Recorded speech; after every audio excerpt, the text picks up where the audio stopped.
Bridge course परीक्षा में course 2 में चैप्टर 2 में करिकुलर इश्यूज के अंतर्गत मल्टी एज ग्रुपिंग दिया गया है। इस वीडियो में इस सब टॉपिक से संबंधित 10 महत्वपूर्ण प्रश्नों को हम कवर करने वाले हैं। मल्टी एज ग्रुपिंग में हम अलग अलग आयु वर्ग वाले बच्चों को एक साथ बैठाते हैं।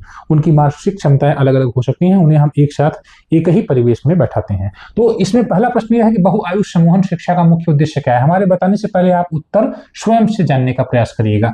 पहला कि सीमित संसाधनों का बेहतर उपयोग करना, छोटे बच्चों को बड़े बच्चों से अलग रखना, एक ही उम्र के बच्चों के लिए विशेष कक्षाएं बनाना, या फिर शिक्षकों के काम को आसान बनाना। तो जब हमारे पास शिक्षकों की कमी रहती है तो अक्सर हम देखते हैं कि हमारे विद्यालयों में एक ही साथ एक कक्षा 1 और कक्षा 2 को बैठा दिया जाता है, या कक्षा 3, 4 को बैठा दिया जाता है, या वैसे हम देखें तो नई शिक्षा नीति के अनुसार जो आंगनबाड़ी केंद्र है उसमें एक साथ जो प्राथमिक में 3 वर्ष है, प्रारंभिक 3 वर्ष की अवस्था जो फाउंडेशनल स्टेज में है, उसको अलग अलग उम्र के बच्चों को एक साथ वहां पर बैठाया जाता है, जो आंगनबाड़ी जिसे बाल वाटिका आप कहते हैं। तो यहाँ पर सीमित संसाधनों का बेहतर उपयोग हम कर रहे होते हैं। ठीक है, अगला है बहुआयु समूहन शिक्षा में शिक्षक की क्या भूमिका होती है। केवल व्याख्यान देना, केवल प्रश्न पूछना, केवल जैसे शब्द आएंगे तो वह गलत हो जाएंगे, आप जानते ही हैं। वैसे एक सुविधा प्रदाता और मार्गदर्शक के रूप में शिक्षक की भूमिका होती है।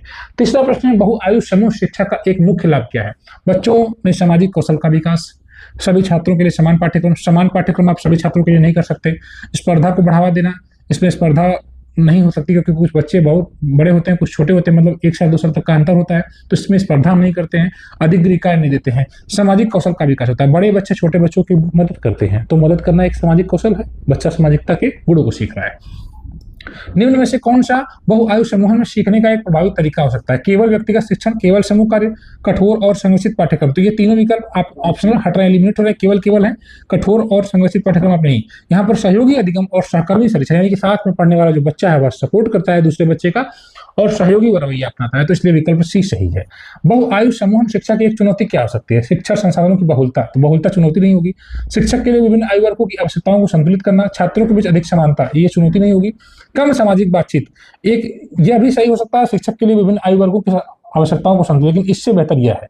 क्यों? क्योंकि कम सामाजिक बातचीत होगा, क्योंकि बड़ा बच्चा छोटा बच्चा से बात करने में कभी कभी डरता है। अलग बच्चे एक उम्र के रहते हैं तो एक साथ बातचीत करते हैं, लेकिन अगर बच्चा बहुत जैसे एक बच्चा 5 साल का है, एक बच्चा 3 साल का है, तो वे आपस में कम बातचीत करते हैं। लेकिन इससे बेहतर विकल्प यह है, शिक्षक के लिए विभिन्न आयु वर्गों की आवश्यकताओं को संतुलित करना, क्योंकि 3 वर्ष के बच्चे को अलग तरीके से पढ़ाना पड़ेगा और 5 वर्ष के बच्चे को थोड़ा अलग हो सकता है। उनकी सीखने की अधिगम की बच्चा कुछ ज्यादा जानता है, 5 साल का बच्चा 3 साल का बच्चा कम जानता है, तो उसको हमारे लिए एक चुनौती बन जाएगा कि उनकी आवश्यकताओं को हम अलग अलग तरीके से संतुलित करेंगे। तो विकल्प बी इससे बेहतर है, इसलिए भी सही होगा।